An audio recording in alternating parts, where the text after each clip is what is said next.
Bismillah, Assalamualaikum warahmatullahi wabarakatuh. Alhamdulillah, wassalatu wassalamu ala rasulillah wa ala alihi wa sahbihi wa man wala. Amma ba'd.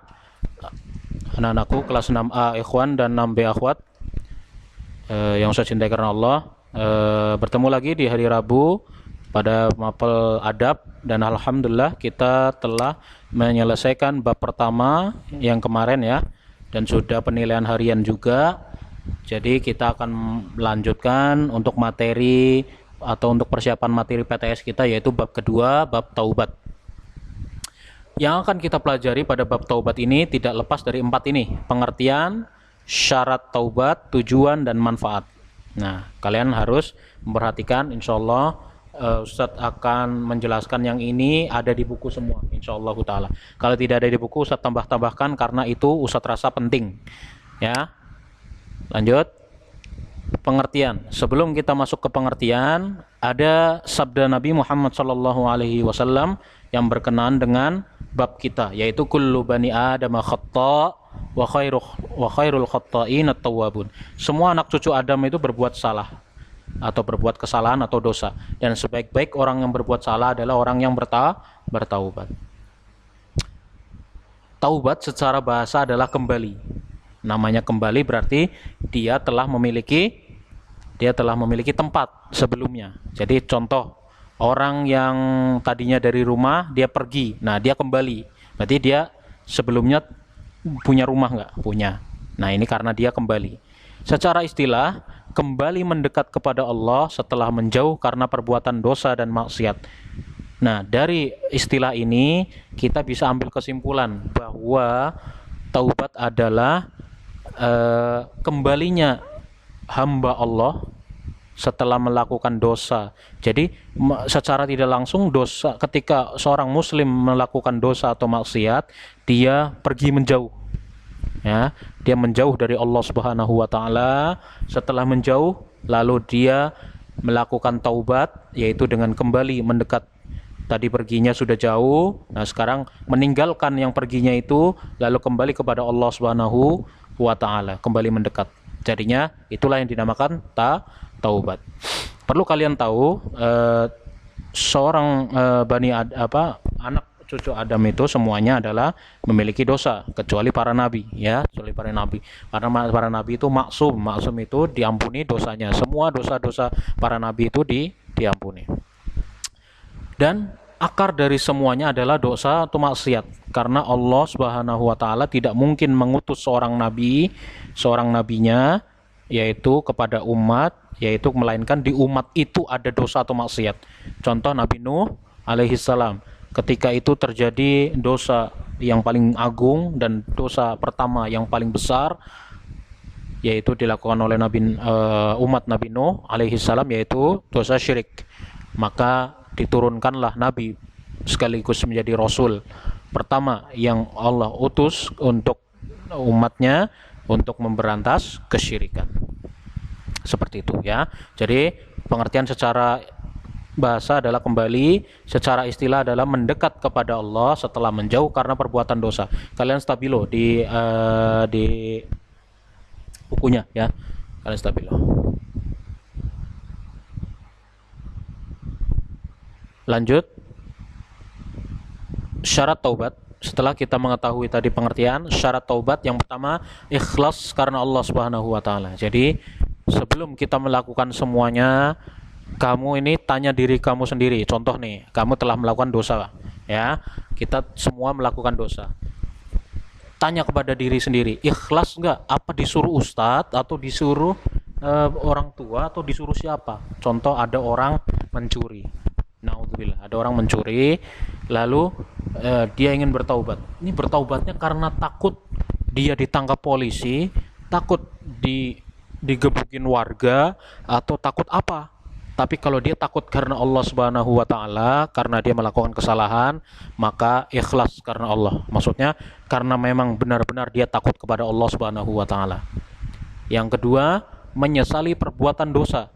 Jadi setelah ikhlas, maksudnya ikhlas ini di sini dia taubat ini karena Allah, ya, bukan karena orang lain, bukan karena ustadz, bukan karena polisi, bukan karena orang tua, bukan karena yang lain, tapi karena Allah Subhanahu wa taala, karena dia takut bahwa Allah akan menghukumnya nanti di akhirat. Yang kedua, menyesali perbuatan dosa. Yang kedua ini yang paling penting, menyesali perbuatan dosa. Karena kalau tanpa kita tahu-tahu kita, ya Allah saya bertobat, bilang kayak gitu, tapi hanya terucap lewat mulut, tapi hati kita itu tidak menyesali perbuatan dosanya. Menyesali ini kalau perlu dengan menangis, kalau perlu sesali perbuatan kalian, sesali perbuatan kita, sesali perbuatan dosa kita dengan sebenar-benarnya penyesalan, ya. Sesali itu, ya Allah kenapa saya berbuat seperti itu, ya Allah saya tahu ini dosa. Jadi kalian akui dosa kalian, ya. Sebelum mengucapkan, hati kalian harus menyesali perbuatan dosa. Oke. Yang ketiga, bertekad keras tidak akan kembali mengulang dosa tersebut. Ya, setelah kalian ikhlas karena Allah, berdoa karena Allah, menyesali, minta ampunan, menyesali perbuatan dosa, kalian minta ampunan kepada Allah.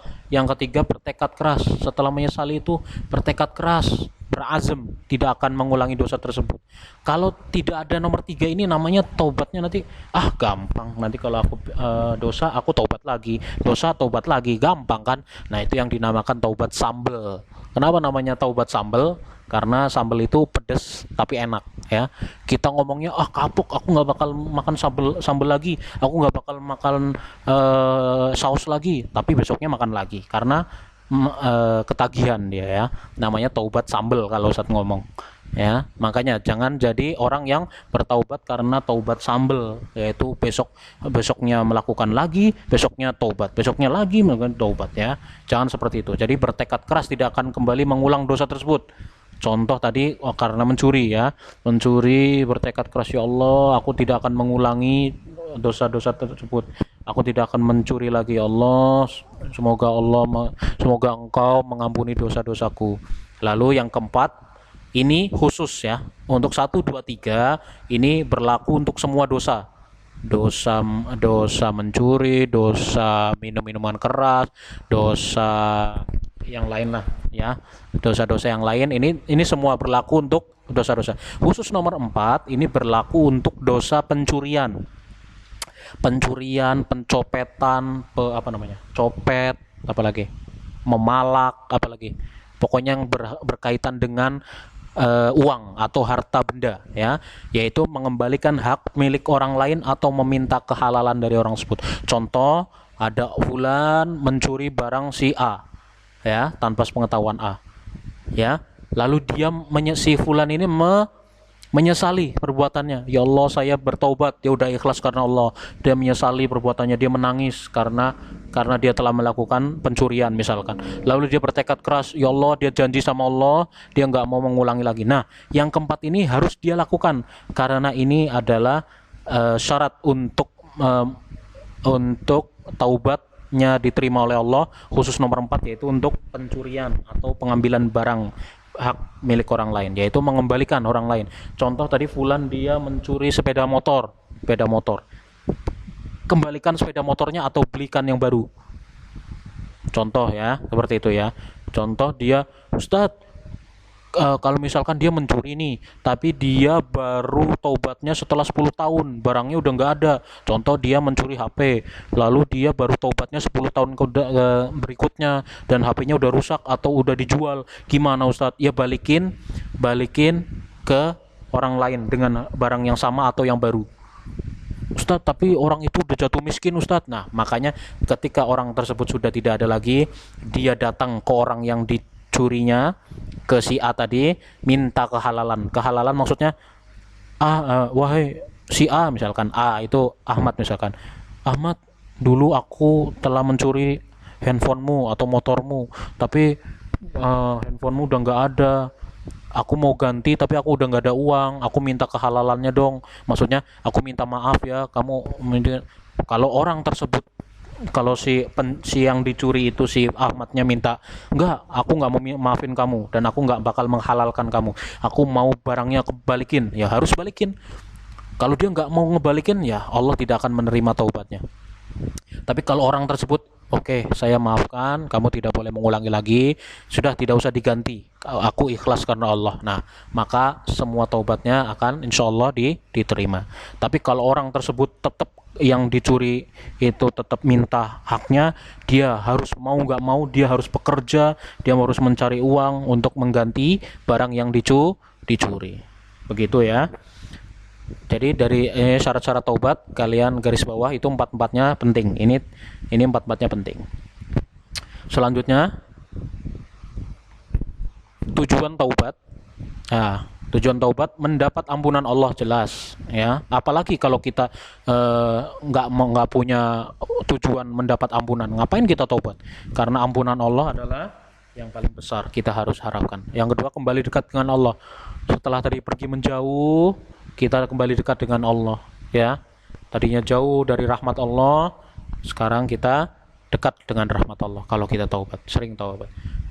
Nomor 3, meninggalkan kebiasaan buruk dosanya. Tadinya yang biasanya sering mabuk-mabukan, sering mencuri, sering mencopet, dan lain sebagainya. Ketika dia taubat, dia sudah bisa meninggalkan kebiasaan buruk. Karena dia tadi berjanji tidak akan mengulangi dosanya. Ini tolong di garis bawah, di stabilo. Oke? Terakhir, manfaat taubat. Jadi setelah tadi tujuannya, nah ini setelah kita melakukan taubat apa? Dosanya akan diampuni insyaallah ta'ala. Kalau dia benar-benar melakukan syaratnya itu dan ikhlas karena Allah, dosanya akan diampuni. Ya, hati-hati, itu syaratnya harus kalian perhatikan ketika ingin bertaubat. Yang kedua, dicintai Allah. Karena tadi setelah pergi menjauh, nah sekarang dia mendekat kepada Allah. Yang ketiga, dijanjikan surga atasnya. Orang yang sering memperbarui taubatnya, insya Allah surga baginya, ya, diberikan surga baginya, insya Allah ta'ala. Alhamdulillah selesai dalam satu video, dalam 11 menit. Jadi bab 2 sangat singkat, insya Allah ta'ala. Kalau kalian ingin bertanya, silakan tanya kepada Ustadz. Ustadz cukupkan sekian. Wassallallahu ala nabiyina Muhammad. Jadi sebelum saya tutup, pekan depan kalian tugas kalian setelah mengerjakan tugas, kalian mengerjakan ulangan ya. Jadi ada 2 besok, hari Rabu depan, ulangan dan tugas. Oke? Barakallahu fikum. Subhanakallahumma wa bihamdika asyhadu an la ilaha illa anta astaghfiruka wa atubu ilaik. Assalamualaikum warahmatullahi wabarakatuh.